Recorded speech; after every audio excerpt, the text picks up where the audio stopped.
So we have another clash from the 7th round of the GRENKE Chess Classic.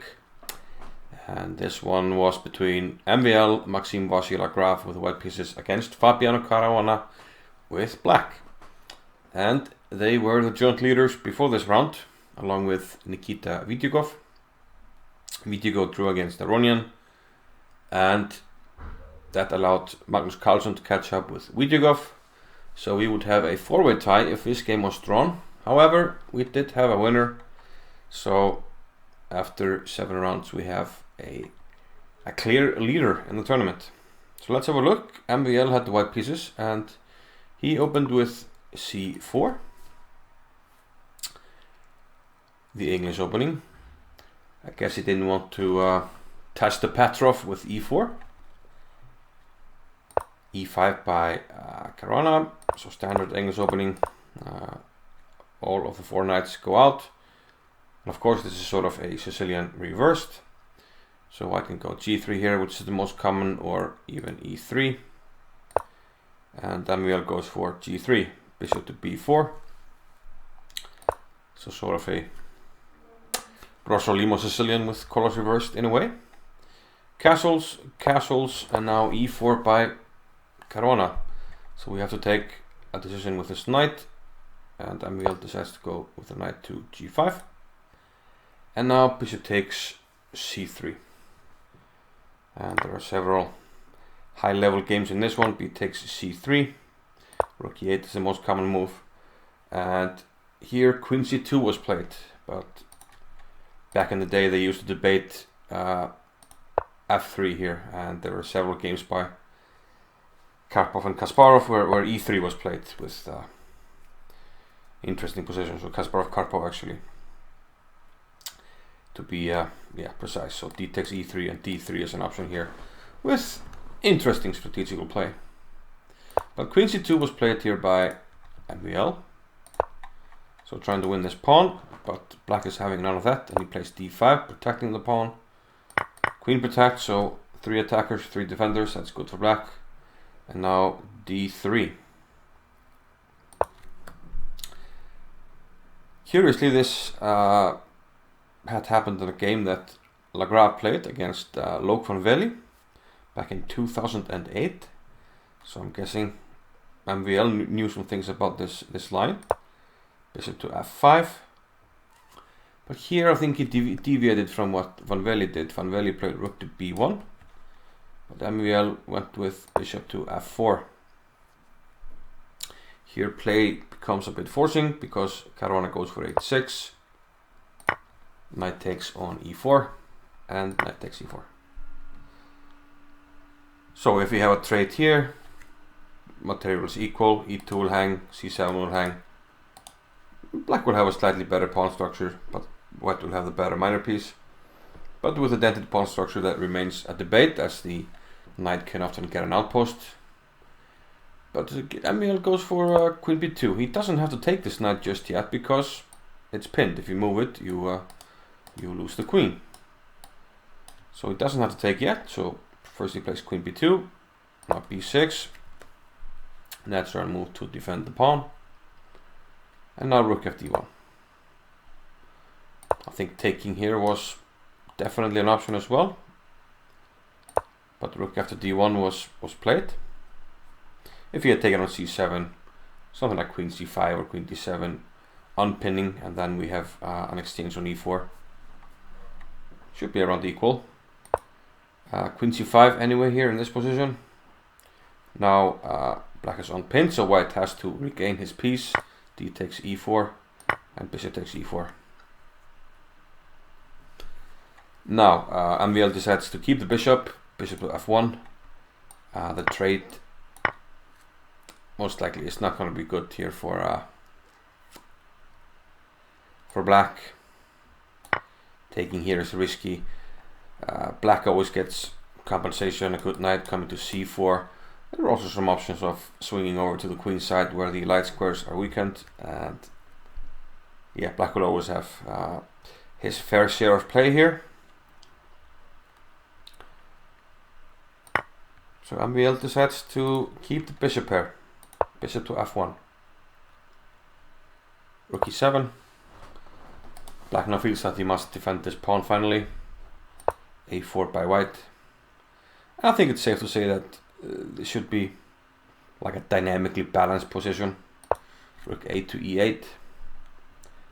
So white has the bishop here, but black has the better structure. We can imagine a knight jumping into c4 at some stage. The rooks are on a half open file. Rook a to c1. And now a nice move, g5.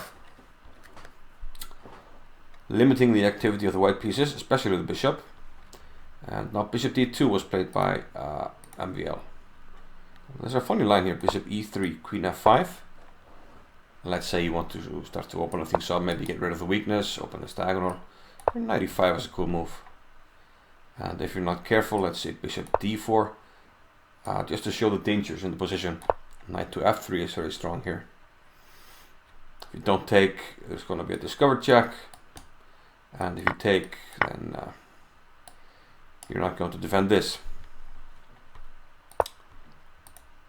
So bishop d2 was played. Now queen f5 nonetheless.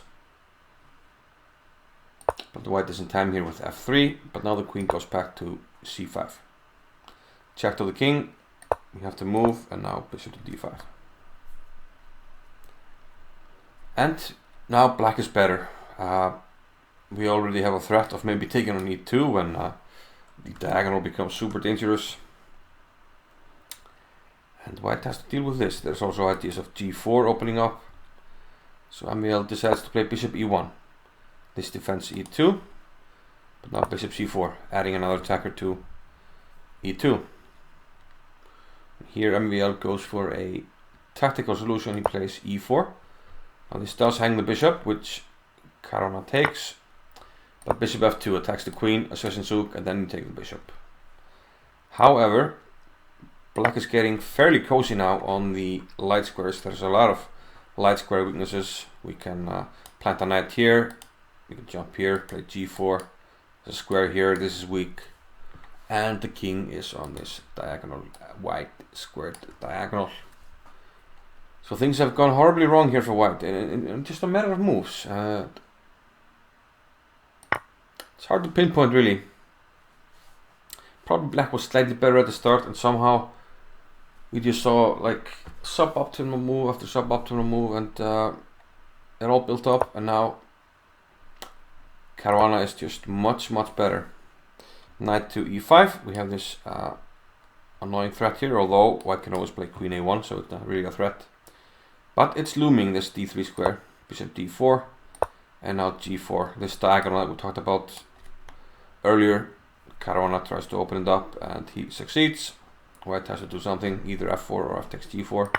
He decides to take, but now queen d7. You want to take this pawn. What to do? MVL goes for queen c3, now c5. Just fixing the pawns on the queen side, and now okay, these pawns are just sitting ducks. So at the moment the pawns are equal. Black is going to win some pawns here, and once again this king, horrible. It's funny that the king on h1 with the same pawn structure was horrible also in the 90s Carlsen game. So you know, take care of your king. Don't leave it open. I guess that's the lesson of the day. Rook takes e4, and you know, two more weaknesses coming up. What to do? Rook c to d1. So MVL tries to do something. He's down a pawn. He's statically much worse, so he has to try to find some dynamic solution. He goes for g5, trying to open some lines on the king side. After hg, rook to g5. But Caruana calmly just plays g4. He's up 2 pawns. And this is just a check. King f8. Nothing further, your honor. No checks on any diagonal. The king is safe on f8. So MVL doesn't even bother. He tries queen c3. At least now this becomes an idea. But just rook e5 and 2 pawns up for the challenger. And MVL didn't want to see anymore. So a nice win by Caruana, who is now the sole leader. And funnily enough, we have the challenger to the World Championship leading the tournament, and the World Champion in second place. So going down the wire, and I think the ideal result for chess fans is that Caruana and Carlsen have to play a rapid match for the title. That would be pretty awesome, and I think I'm rooting for that. How about you? Either way, I'll see you in tomorrow after the next round. So see you then.